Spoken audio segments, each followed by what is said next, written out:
Greetings and welcome to YAS, a Stripper podcast. This is our podcast, all of ours. A podcast for all sex workers. In this podcast, we will discuss the ins and outs, ups and downs of our lives and experiences as sex workers. I am your host, Daisy Ducati. I am your Hopra, Gigi Holiday. I'm your stripper queen from the north, Onyx. I'm AM Davies, and this is YAS, a Stripper podcast, a subsidiary of YAS Work, a nonprofit organization dedicated to telling sex worker stories through media. Hi, welcome to YAS, or YAS, a Stripper podcast. I am your host, Daisy Ducati, and I'm here with our producer today, AM Davies. What's up, Daisy? Hey. Today we're going to be talking to Kitty Velour, a dancer from the UK that I have been personally following for quite a while now. Yeah. I'm really excited to talk to Kitty. Yeah, I've hung out with Kitty a few times in the past. Hi, Kitty. Hi. How are you? Hello. I'm going to let you two chat and get on with it because I'm so excited to hear what y'all have to say. So enjoy your interview together. I'll be in the back. Alrighty. See ya. So, Kitty, I'm so happy to have you here today. How are you? I'm good, thank you. It's a pleasure to be here. Thank you for joining us. So, first, let's get this out of the way. What are your pronouns? My pronouns are she, her. Okay, mine as well. And then, do you identify as a sex worker? Yes, I do. Okay, cool. Well, we are all family here. So, I've been following your Instagram account for quite some time now, and you put out some really awesome pole videos and do some really incredible work. And I just wanted to say that first. Why don't you tell us a little bit about your background and how you got into the industry? Yeah, so I come from the Tumblr era. I don't know if you remember Tumblr. Yes. And that is really where I discovered a lot of strippers, sugar babies, sex workers, burlesque dancers as well. Mm-hmm. And I just became absolutely obsessed with these glamorous, glittery, otherworldly images. And I was like, who are these people? How do I become one? And I really liked dancing. I didn't dance from a young age, but I liked watching dancing. I was like a dance movie obsessed person, and I decided I wanted to learn how to dance when I was about 16, and I tried a bunch of different dance styles like ballet, tap, modern jazz, pole, and I did a few terms of each, and I found it really hard to do some of the other styles like ballet and modern because I hadn't been doing it since I was little, so I was quite far behind all the others. Whereas pole, everyone was a beginner together, and there was something taboo about it, something a bit naughty, and I was in a rebellious era of my life. I was quite young when I started pole. I was 16. And I just loved it. I was just obsessed from that moment. And then when I was 18, that's when I started stripping, and I kind of consider that the beginning of my pole career. That's awesome. That's awesome. And so I know that you teach pole. Yes, I do. Yeah. Do you want to tell us a little bit about your pole classes? I would love to. So I teach mainly online at the moment. I run a online platform called Dance with Kitty, and we started in 2018. And prior to that, I was traveling around the UK teaching workshops and internationally as well. It was kind of hard at the beginning to get booked as a teacher at a local studio because of the style that I was teaching, stripper style. A lot of studios were not really vibing with that. They were not really welcoming it. So it was kind of difficult for me to find a studio home. So I did a little bit of competing at that time, and that kind of got my name out there a bit more. And I was always very open about my experiences as a stripper online. And I think people were kind of curious about that, and so I started getting booked for workshops, and that's how I started teaching, really. And my first ever class that I taught or workshop was with the East London Strippers Collective, and it Oh was actually yeah. as part of a documentary. Yeah, you're familiar with the Yeah. ELSC. Yeah, so that's how I got into teaching, was actually through them. And we were filming a Awesome. documentary called The Sisterhood of Strippers. I think that was the name of it. It was a long time ago, and I think you can still watch it. It's on Channel 4 4OD. It's like a UK channel. It was a short documentary, but I think back now and I'm thinking, wow, I was having my first workshop and I was being filmed as I was doing it. Um, and at the time, there wasn't a lot of people teaching workshops that were low flow. Like, it was mainly tricks. Everyone Yeah. wanted to learn signature tricks from all the pole dancers, but I never taught tricks really, at least not up the pole. I was teaching mainly like about sensuality, a lot of choreography, low flows, floor work. And there wasn't a lot of people that were teaching that at the time. A lot of studios didn't offer those styles, and I think that's kind of how I found my niche, was by continuing to do that. And I just love teaching. And now teaching online is such a different experience, actually. I've been I teaching bet. online for 7 years now. And when I started, I was rubbish.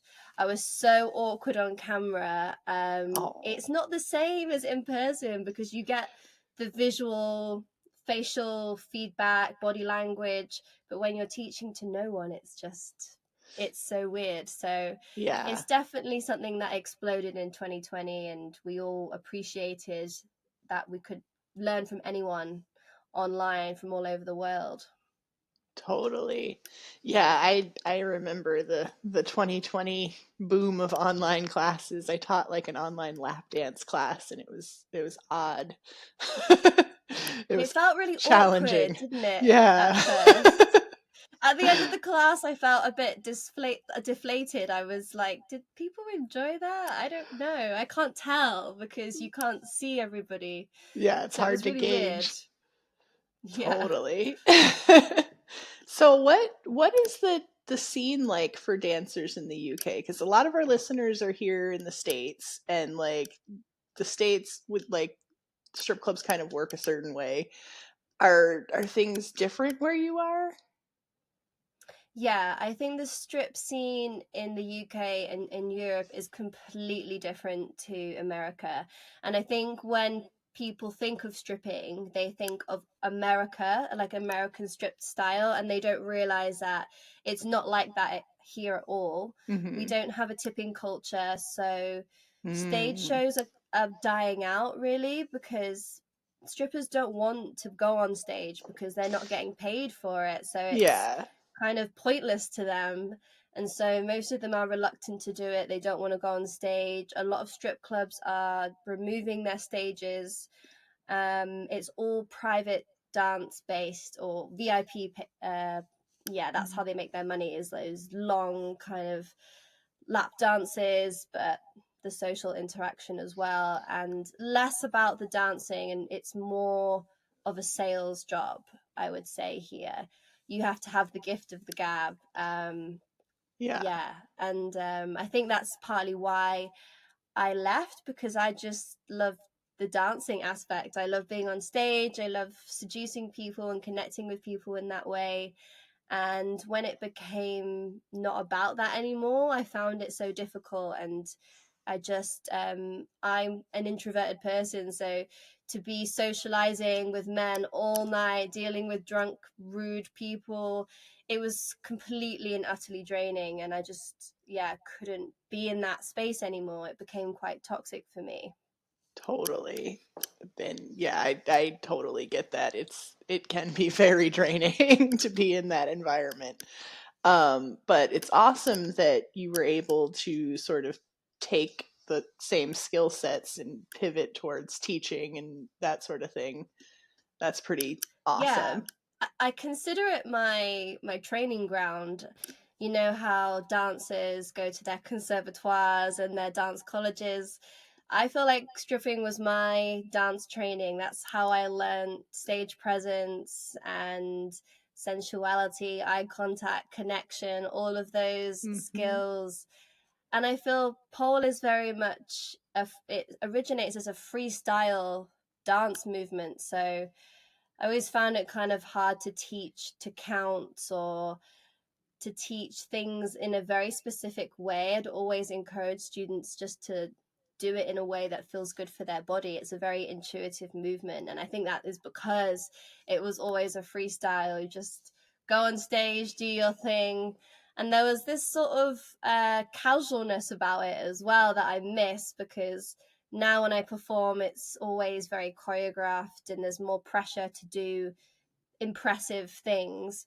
Whereas when we were doing 3 or 4 shows a night in the club, you didn't care as much. I mean, they didn't really appreciate it as much either. We'd have no tipping culture, so you kind of gave no fucks and you just went on stage and did whatever you wanted. And it was really nice. It was just really freeing without those pressures. And I miss that freestyle movement to audiences.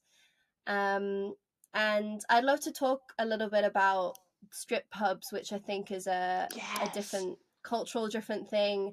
I do think strip pubs, I'm not sure what era, but I think Canada and America maybe used to have them. I know Canada definitely, but it was a big thing here in the sort of 70s, 80s, 90s.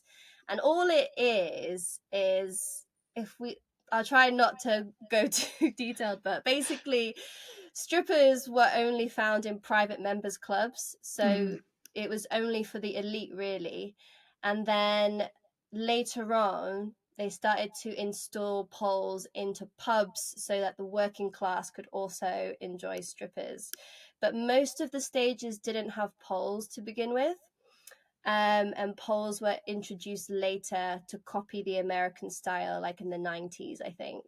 Okay. But then it was just pole dancing, no lap dancing to begin with, and all stage shows.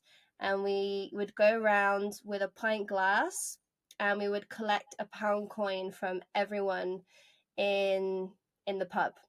Now, some strippers were kind of snooty about this, like, oh, you know, like it's like begging in a way, or there's something demeaning about it. But I completely disagree with that. I always loved it because if they didn't pay you a pound, they had to leave, and you could tell them that, you know, like, if you don't tip me, the bouncer's going to remove you. So there was a power in it. And there was also, it was just a great way to go and speak to everybody. So you could kind of gauge who was interested, who wasn't. When it was really busy and there was really a lot of drunk people, they would put in more money, they would forget to ask for change. And there's something really hot about having like tangible money, like that, the weight of it, like it's something different about that cash in your hand. And the fact that they had to pay you before your show, so it's not like tipping as you perform, it's before you go on stage. Yeah, so they used to do it in pairs, strippers together. This is before my time. This is 1990s. And then all the British dancers were going to America and discovering lap dancing. And they came back and said, hey, why don't we do lap dancing? We can make more money. And this was good, but bad in a way, because it created more competition. And now the dancers were not doing their collection together. It's called like the jug collection. They were more individualistic. They were competing against each other, and it changed the game for sure. And it became less about the shows and more about the lap dancing or the private dancing. Strip pubs also had poles in the booths. I don't know if you have that in the US, but they had to have poles in each booth, so it was more of a private pole dance than a lap dance. But it was really cool because you got to literally pole dance all night, and it was amazing. That's great. Yeah, I've seen one Yeah. or two clubs that have like a couple of rooms with poles in it, but I don't think it's that common out here. It's probably Um, more of a VIP yeah, experience. for Yeah. sure. And from I don't know, from my experience, like the customers are generally less interested in the pole aspect. Yes, yes, they want you to be closer. Yeah. Yeah, but that's really interesting. So it was kind of almost more of like a pole go-go gig than like a lap dancer gig, and then it started becoming a lap dancer Yeah. gig. Yeah, there wasn't as much pressure for the dancers to speak to the customers that much. They would speak to them, but they didn't have to schmooze them because they had to pay. They had to Yeah, pay or they had to leave. So that's great. it was kind of nice in that way, and the dancers would really focus on their shows.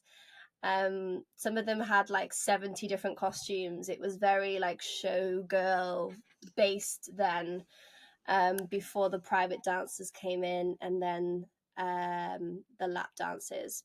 I think most strip pubs didn't have lap dancing until maybe a few did, but there's not very many left now. There's Mhm. maybe 4 or 5 left in London, and I always take my friends to my favorite one called Brown's. If you ever go to London, go to Brown's. It's the best strip pub, and it has the pound and the pint glass culture, Fun. and they have great stage shows. The stage shows are so good. Yeah.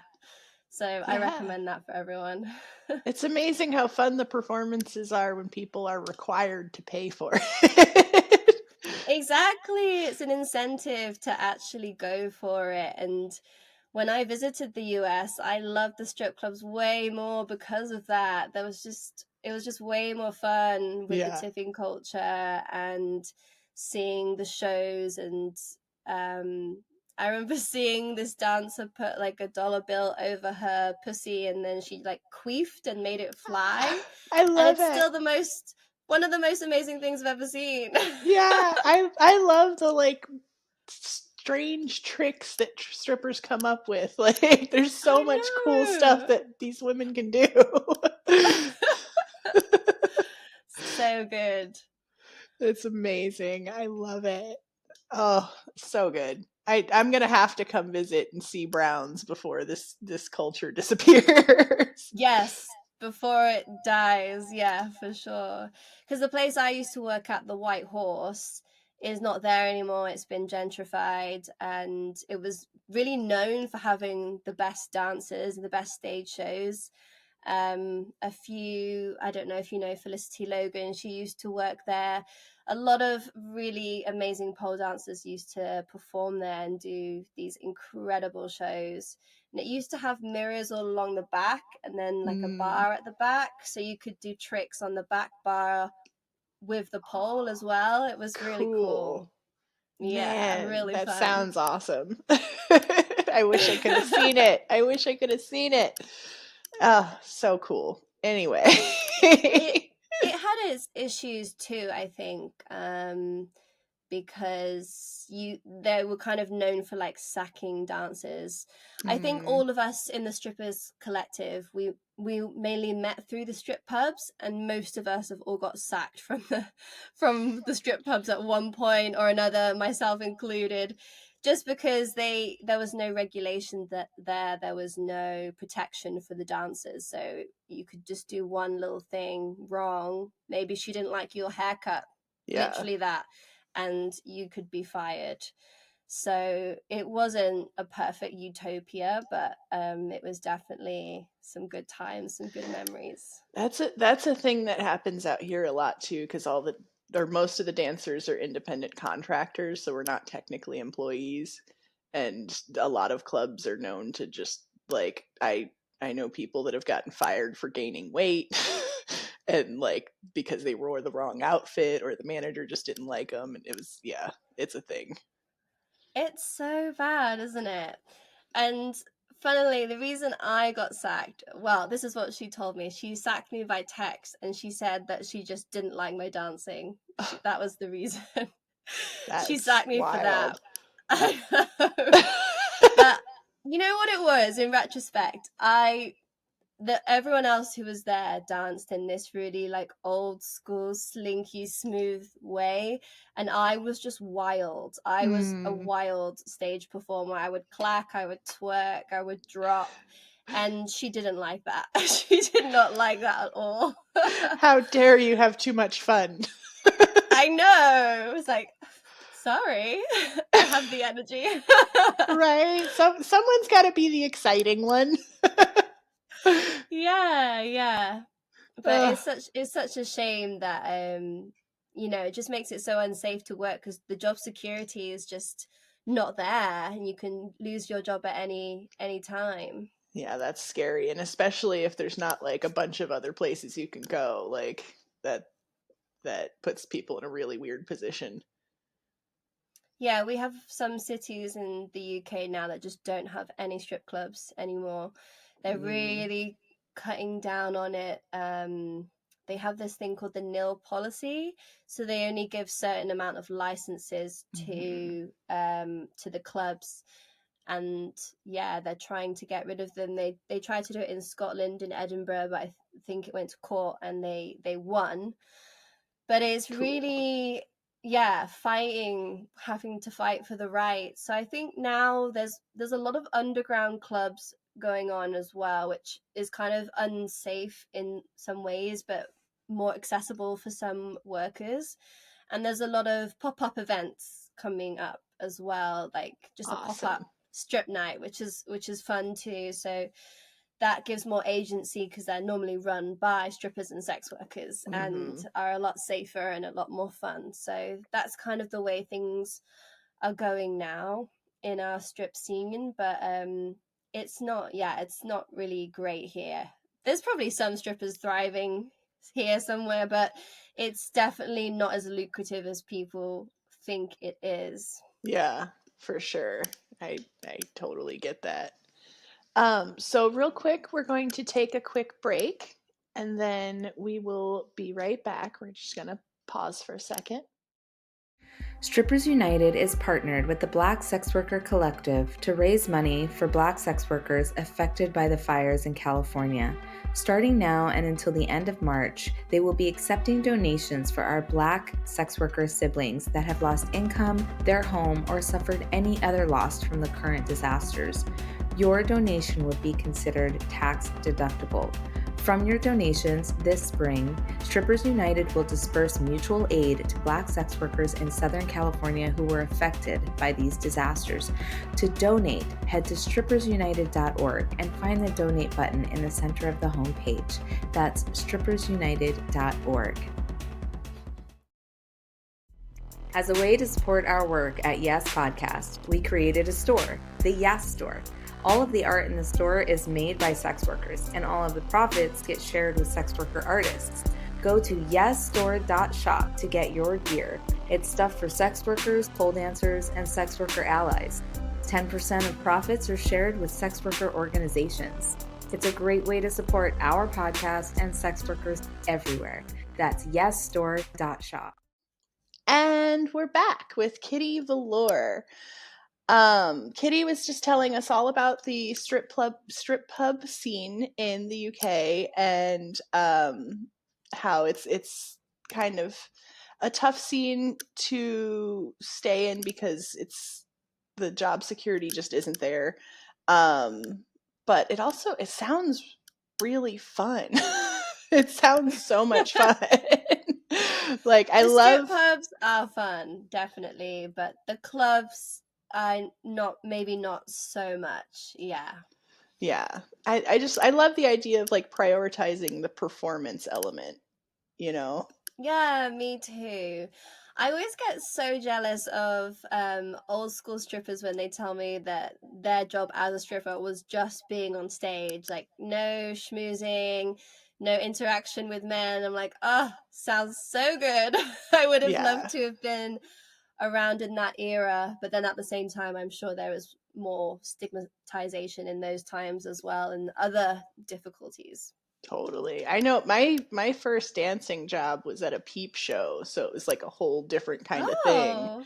And it was, I kind of miss it because we were like behind glass. We weren't like, we did offer lap dances for dancers that were comfortable with that, and of course I was down.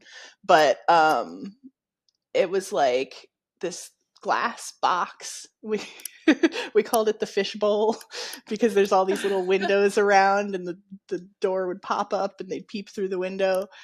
And your job was literally just to dance for your however long your shift was. It was usually like a 4-hour shift, and you just dance, and then you could do private shows, but it was like a private fishbowl.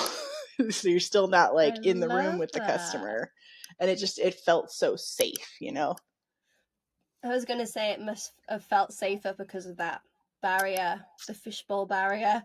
Yeah. Yeah, I've only seen a peep show in Amsterdam, but I loved it. I thought it was so cool. I think they should bring peep shows back. Yeah. We still have a couple here in the States. They're kind of scattered around, and they're definitely usually in like seedier areas now. But there's some here in Vegas that I haven't been to yet. I should check it out. I don't think we have any here. I know that it was a big thing here in the 70s, but we don't have that anymore. No. Yeah, I miss it. It was so much fun. It was so much fun. So let's come back to you. And I know recently you were struggling with a situation with your health, and I wanted to know if you'd want to talk to us a little bit about that. Yeah, of course. So the condition I'm going through now is called protopic withdrawal. It's a drug withdrawal from a medication cream. And the reason I was using the cream was for eczema, but it turns out that the cream is really like a band-aid. It looks like it's helping reduce the inflammation and the redness, but it's actually just suppressing your immune system, thinning the skin, and you can become addicted to the medication. So when you stop using it, you go into withdrawal, and the Mm. withdrawals are very severe.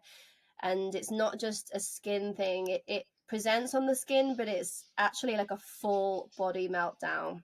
Oh Like your gut no. is affected, insomnia, zingers, which is nerve pain, anxiety and depression because you're just absolutely fatigued and exhausted. You're oozing, the ooze smells weird, so you kind of smell weird. Oh um and no. then and then it flakes off. It oozes and then it dries out and then it flakes off, and it just goes over again and again and again. And it is part of the body's way of healing. It's quite smart the way the body's doing it, but it's a horrific thing to go through. And it's just created such a mistrust for me in the medical system. Really, I feel like big pharma are just selling these steroids, immunosuppressants. They want us to stay sick so they can just keep making money from us. But it's pushed me onto a path of holistic healing, and I've learned so much about the body and natural medicines and treatments. And when you come back, well, hopefully I'll be back soon. Maybe when this comes out, I'll be back. You have a renewed gratitude for life because you've had so much taken away from you. And I actually went through this condition before from a different medication called topical steroid withdrawal, which more people are familiar with. And I remember when I recovered, I just can't even explain the gratitude that I felt. It was literally like I'd like been birthed into a new life, and pole just felt so amazing. And I think gratitude is like the highest vibrational state that you can be in. And when you've been in a really dark place and you come out of it, it's that kind of balance is there, and you see life in a new way. So I always try to find a silver lining. And I know a lot of people related to my journey who'd been through chronic illness or a really severe injury, and how dancing is so therapeutic for a lot of people as an outlet to kind of help them process a lot of their emotions and feelings. And when you have that taken away, it's really hard to find a way to feel content and to feel happy. Yeah, that sounds so rough. I can't even imagine, and you've had to go through it twice now. I Um, know. I know. I was like, what did I do in a past oh, life to deserve oh, this? you poor thing. And Yeah. how did you deal with not being able to work? Because I can't imagine you could even teach with this condition. Yeah, so there was kind of phases of it where I was able to still dance a bit, but I was always struggling with my energy and flaring afterwards. Hmm. And it kind of made me appreciate my online business so much more because I was able to keep that running. I hired in other guest instructors to teach. Um, and it's basically past me teaching people, and I can sell those videos, those tutorials and classes like forever. It's kind of weird actually to imagine when I'm old and because someone could be watching an old video of me teaching them how to do a body wave and I'm like 60 but I'm 25 in this video. Yep. And it made me appreciate passive income, and I actually recommend it to all people actually in the pole industry if they can have some kind of passive income. It's hard at first, I think, to set it up because it's the least fun. Teaching, performing is way more fun in person. But in the long term, it is financially very rewarding. It's stable. It's given me financial freedom. I don't have to be anywhere at a certain time because I can record classes whenever I want to. That's So awesome. it's given me, a lot of freedom in a lot of ways. And I think that's something. Sometimes I feel sad that I don't have a place that I can perform a lot, as well as like some other countries, like the US. And I have a friend in Japan. There's a lot of like night work for pole dancers, and we just don't have that here. And it Mm. makes me a little sad that I don't get to perform all the time. But I have this online business that is, given me so much in life and has enabled me to teach people all over the world. So pros and cons, pros and cons. Yeah, that's fantastic that you had already built that up before this happened, because like that's one of the scariest things for any kind of performers or sex workers is we always have to think about like what if at one point we can't work? What if we get injured or get sick or something happens in our life that we can't work? And like that's something that we all have to think about and prepare for. And Yeah, and I think it's something that's actually not spoken about, like the actual finances of being a freelancer, especially a sex worker, and like pensions and like learning how to save and things like that. If I didn't have my online business, I probably would have, if I had a 9 to 5, I would have lost my job. I would have had to move in with my parents. Like it would have destroyed my life in a different way. So I think it's always, that was always one of the tips that strippers would give you is like, save your money. And you would always be like, yeah, but yeah. no. Yep. We've all But been there. truly, you got to think about the future, especially when you're old and you can't dance anymore, that you have a business that you can still run. It doesn't have to be, it can be some kind of clothing. It could be, hopefully when I'm old, I'll just hire other people to teach for me. But yeah, thinking about a pension and saving for the future, saving for a rainy day. Yeah. I wish it was spoken about more in the freelance and sex worker communities. Yeah, and anything can happen, and like there's not a whole lot of safety net for any kind of freelancer performer. Like it's we just have to plan for it and prepare for it. So Yeah, I it's think it's hard. awesome that you were already prepared. Yeah, I was just lucky. I was lucky that I had started. We were on Patreon before, Hmm. and we started in 2018, a couple years before the pandemic. So we've kind of had a head start with it.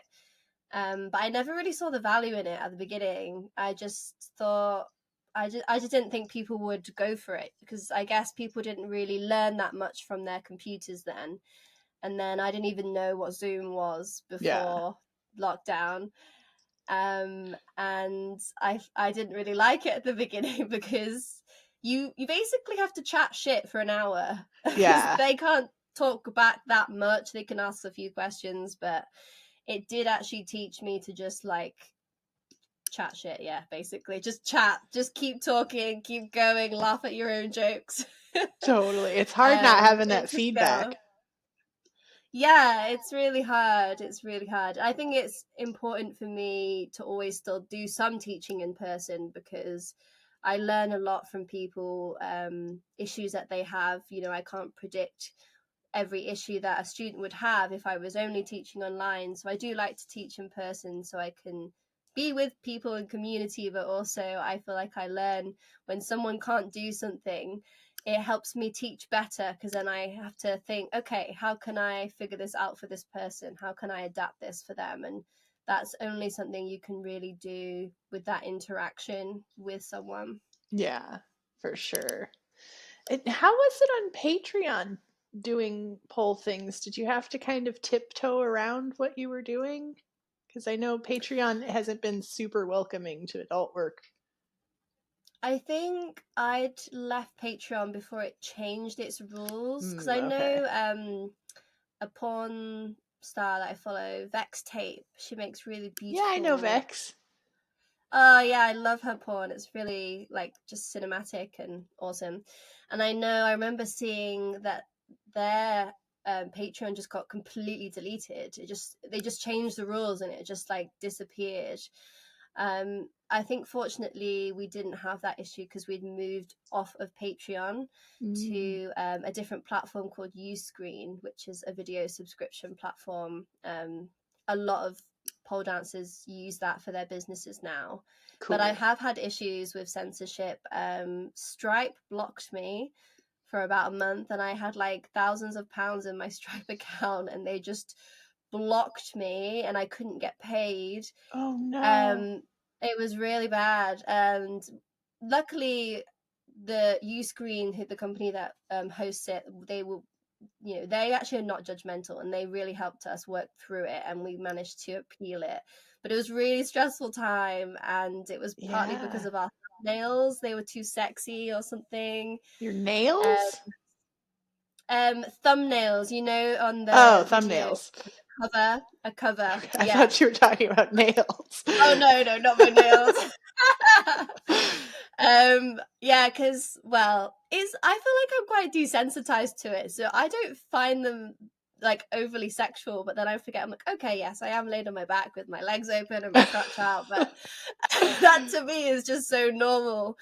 So yeah, it's always this battle between keeping the integrity of my work because I don't want to really censor it, to be honest, because then I can't show what it is, but then kind of being smart and like playing the game.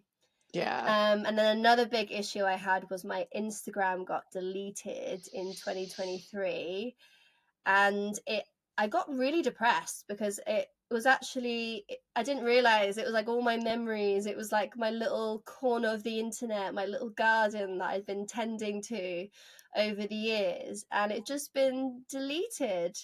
It was horrifying. I managed to get it back. Funnily enough, though, it got deleted just before I was performing with Snoop Dogg, and then it came back just after I did my third last gig with Snoop Dogg. So like the time when I wanted to be like, hey guys, I'm doing something really cool. Was the time that they decided to remove my entire Instagram. Oh, that sucks. So that was pretty bad. And now I actually pay for the blue tick because it gives me protection for my account. It means that it won't get deleted. It's rubbish that you have to pay for it, but I do recommend it for people who their Instagram is their business for that added protection. I haven't had any issues since I did that. I'm still shadow banned most of the time. I'm like permanently shadow banned. It's just it's hard the to nature grow. of the thing. Like they really don't like anything to do with strippers or pole dancing, and like it's hard even for our podcast. Like we can't use the word stripper. Yeah, it's annoying, and I just hate having to censor the words. It's so Orwellian. I just can't believe that we have to do that. And it always is posts that do really well. Don't know if you've noticed this. A post that does really well, maybe it's sexy, but it gets loads of engagement, and then and then they like no, and they delete it or shadow ban it. I've had that recently because I've been advertising lap dance classes and things, and I was loving it at the time. It was me and another dancer called Caramel Aura, and I was like, we look so good, and I was like, oh, we should have put more clothes on, and then took photos with more clothes on, because now I can't use any of these photos because they're too sexy. Yep, I have that problem too. It's so hard. I know. We just want to show everyone what we're doing, but what we're doing is too hot. I know. We're too sexy for the internet. Yeah. I wish there was just like some place on the internet where we could just be grown-ups, doing grown-up stuff and talking to grown-ups. I know. I'm surprised that isn't a thing. Yeah. It just seems like, yeah, every platform has its censorship rules. TikTok's even worse. I mean, I can't get into TikTok because of it, because they just hate my butt. They just don't like it. Yeah, I've tried on TikTok and I don't know what to post because all the fun stuff's not allowed. Yeah, it's tough. Someone needs to, if anyone's watching that is able to build a social media site, we would really like a grown-up social media site with like the vibe of a strip club maybe. Yes. Yes, So, please. viewers, listeners out there, come on, hook it up. Yeah, I'm so tired of fighting social media over and over and over again. It's such an uphill battle for all of us. I feel like we have to work twice as hard as everyone else.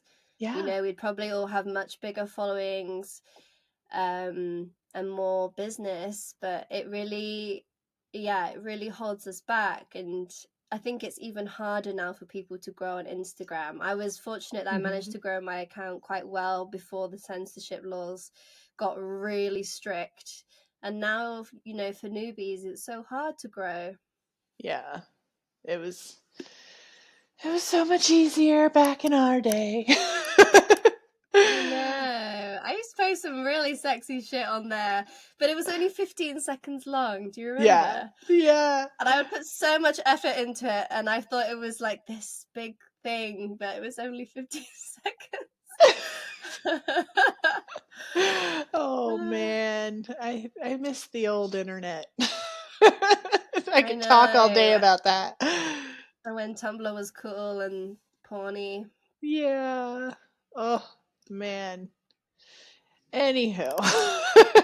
So tell me a little bit more about your pussy parlor and Sacred Slut Intensive. I want to know more about what you've been up to. I thought you were like gonna say then, tell me more about your pussy. Tell me more about your pussy. I mean, you can tell me about that too. And it was like a little pause there, and I was like, oh, the pussy parlor, yeah. Or it was just my dirty mind. So yeah, the pussy parlor. I always wanted to do my own show, but I was so intimidated about, well, I had no event organization experience, and that kind of put me off for a while. But it's been amazing, and it really gives me creative freedom because I can just do whatever acts that I want to do, and I can book performers that I love and enjoy. And after I left strip clubs, I did a lot of cabaret, like queer cabaret. That was kind of cool. The scene that I grew up in London.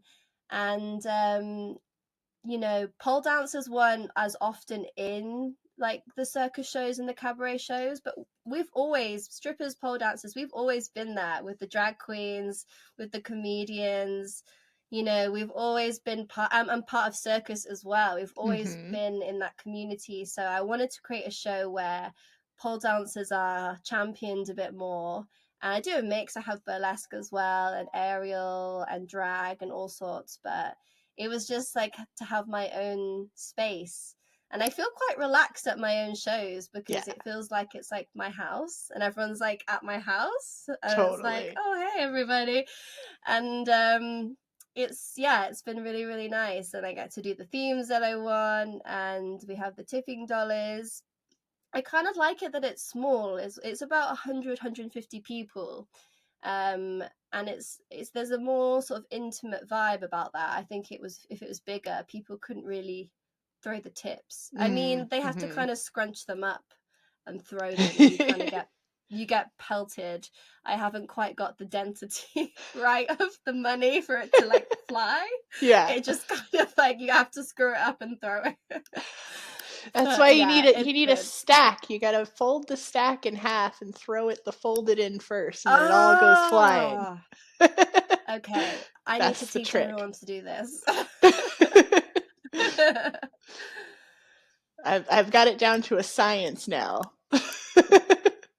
There's something really, empowering about like real money being rained on you. Like when I had my first experience in New York with real money, I was like, this is amazing. This is kind of like a high feeling. And I think that's why people try to emulate it so much, because it's just like that idolized image. That's what people think of when they think of stripping, is like making it rain. Yep. Rolling around in a pile of money. yeah, exactly. With your bags, your sacks full of cash. But I think also it's kind of misused with people sort of who are non-sex workers using that kind of imagery. And I think it needs to be really from strippers. I know like all different industries that get tipped and things, but it does like irk me a little bit when people are like cosplaying as strippers, Yeah. And like just go try it. Like if you really want to do it, just go do it. Yeah, exactly.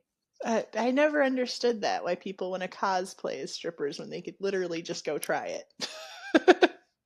Yeah, and they'll discover there's a lot more to it than just looking pretty and dancing. You gotta have thick skin, baby. And it's a lot of work. There's a lot of like physical labor involved with stripping. Yeah, definitely. It's rough on the body, and wearing 8-inch shoes all night. Yeah. Oh man. So before we conclude, is there anything else that you'd like to tell our listeners about yourself or what you're up to? Well, my next Pussy Parlour show in Manchester in the UK is on Friday the 9th of May, and it's a royals and rulers theme, so it's going to be like slutty princesses and princes, evil queens, priestesses, however people want to interpret this theme. So if you're around, you can come along to that. If you want to learn from me online, you can visit www.dancewithkitty.com, and you can find me on Instagram, kitty_velour, and I have all my links to my other Instagram profiles in my bio there, so you can check out my work. And I think that's it. Yay! Well, thank you so much for talking with us today. It's been really wonderful getting to actually chat with you after following you for so long. It's been so nice to talk with you too. Thank you for having me. Yes, thank you so much. That was great. She's awesome. I love her. I know. Okay, so before you guys started chatting, she and I were chatting before we started recording, and we were talking about the time that she came to see me dance in LA and hung out with me at Jumbo's Clown Room where I used to work. I love Jumbo's. It's a very fun place with a lot of rich history. And when she was talking about the dollar bill thing, I'm the one that she saw do that.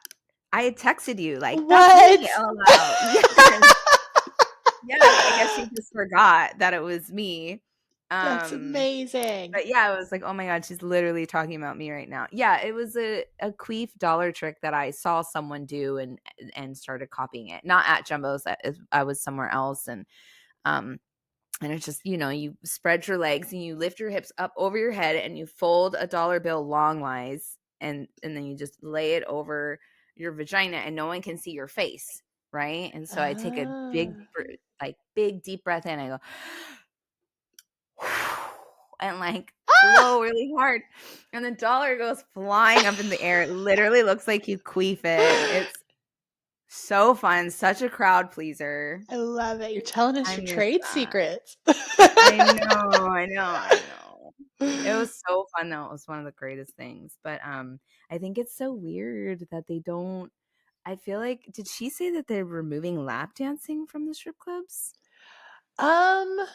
As well as stage? Like, what's going on? What do you do at the strip clubs? No, I don't think she said they were removing lap dances. I think she was saying it's more like a private experience and they're like starting to remove stage just because tipping culture isn't such a thing there. It just sounds so boring. Like, why? Like, you know what I mean? Yeah. Like, the whole point of this strip club is like there's this party atmosphere and there's entertainment, right? We've been called entertainers for a long time. And like, I don't know.